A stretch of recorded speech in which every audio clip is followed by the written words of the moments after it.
Hello viewers, আজকে আমরা দুটো ওয়ার্ড নিয়ে আলোচনা করব যেগুলো খুব ইম্পর্টেন্ট ইংরেজিতে বলার ক্ষেত্রে, লেখার ক্ষেত্রে, সর্বত্র। সেই দুটো ওয়ার্ড কি? একটা হচ্ছে দেয়ার, THERE, আর হচ্ছে ইট, IT. দেয়ারের অর্থ সেখানে, কিন্তু পরিচয় করিয়ে দেওয়ার জন্য সেন্টেন্সে দেয়ার শব্দটি যখন ব্যবহার করা হয় তার কোনো অর্থ থাকে না। এইরূপ দেয়ারকে ইন্ট্রোডাক্টরি দেয়ার বলা হয়। মানে বাংলা সেন্টেন্সে যদি আমরা সেন্টেন্সের শেষ যদি আছে, নেই, ছিল, ছিল না ইত্যাদি থাকে, তাহলে দেয়ারের ব্যবহার করতে হয়। আর ইটের ব্যবহারটা কী হবে? যেমন এখন 5টা, তখন ইটের ব্যবহার করতে হবে। এখন গ্রীষ্মকাল, এখন শীতকাল, ইত্যাদি ক্ষেত্রে ইটের ব্যবহার করতে হবে।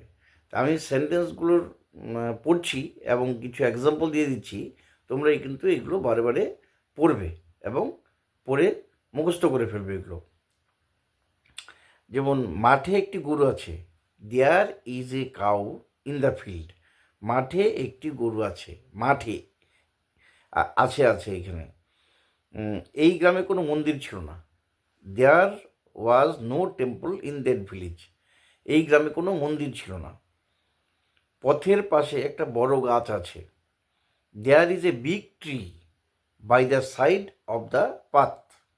শ্রেণীকক্ষে কয়েকজন ছাত্র ছিল, there were some students in the classroom.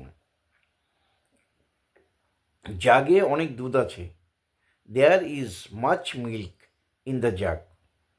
গাছটির ডালে অনেক আম ছিল, there were many mangoes on the branches of the tree. তারা এই গ্রামে বাস করছিল, they were living in this village. There is no pen in his bag. তার ব্যাগে কোনো কলম নেই। Is there any cow in your house? তোমাদের বাড়িতে কি কোনো গরু আছে?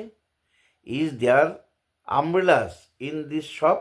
এই দোকানে ছাতা আছে কি? তাহলে এইভাবে দেয়ারের ব্যবহার করতে হবে। এবং ইটের ব্যবহারটা দেখো, এখন সকাল, ইট ইজ মর্নিং। তখন বৃষ্টি হচ্ছিল, ইট ওয়াজ রেইনিং দেন। বলা সহজ কিন্তু করা কঠিন, it is easy to say but difficult to do. এখন বিকাল 4টা, ইট ইজ নাও 4 PM। এখন বৃষ্টি হচ্ছে না, it is not raining now. তারা যখন আমাদের কাছে এসেছিল তখন সন্ধ্যা, it was evening when they came to us. যখন ঠান্ডা বাতাস বইছিল তখন মধ্যরাত্রি, it was midnight when the cold wind was blowing. যখন ঠান্ডা বাতাস বইছিল তখন মধ্যরাত্রি, it was midnight when the cold wind was blowing. তখন ছিল ঝোড়ো আবহাওয়া, it was stormy weather then. It was stormy weather then. আজ খুব গরম পড়েছে, it is very hot today. সেই এই কাজ করেছে, it is he. It is he, সেই, মানে it is he. Who has done the work, সেই এই কাজ করেছে। তখন কি সকালবেলা? ওয়াজ ইট মর্নিং দেন? তখন কি বৃষ্টি হচ্ছিল? ওয়াজ ইট রেনিং দেন? তো এইভাবে ইন্ট্রোডাক্টরি দেয়ার এবং ইটের ব্যবহারটা তোমরা বারে বারে পড়বে। এবং আমি ডেসক্রিপশন বক্সে দিয়ে দিচ্ছি তোমাদের পড়ার সুবিধার্থে। তোমরা ইচ্ছে করলে মোবাইল থেকেও পড়তে পারো, ইচ্ছে করলে ডাউনলোড করে পড়তে পারো। তাহলে আজকে বন্ধুরা এই পর্যন্তই। Thank you.